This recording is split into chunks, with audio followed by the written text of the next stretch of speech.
Welcome to Not Milk Never Milk. Subscribe if you're lactose intolerant. You start inside Excel, go to File, then Options, and open Trust Center. This is where Excel enforces Protected View, so you control the policy.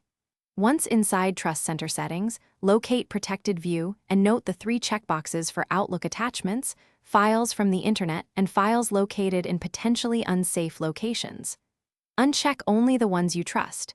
Make sure you understand the risk. Disabling a box will let files open directly, which speeds work but increases exposure. Save and restart Excel to make changes active. Once done with the Trust Center tab, refine behavior by planning which checkboxes to change. If you uncheck Protected View for internet files, you reduce prompts for downloaded spreadsheets. However, risk increases, so be selective. Then review file block settings to prevent old or unsafe file formats from opening at all. Also add frequently used secure folders to trusted locations. That way, Excel opens those files normally without disabling global protections.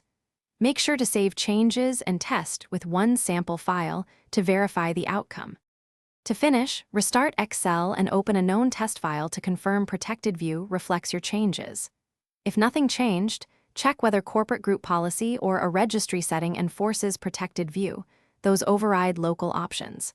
You can run gpedit, MSC, or ask IT to inspect policies. Alternatively, search the registry for the Excel Protected View keys if you manage the machine. If anything looks risky or unexpected, re-enable the protections immediately and only relax them for trusted sources to avoid malware exposure.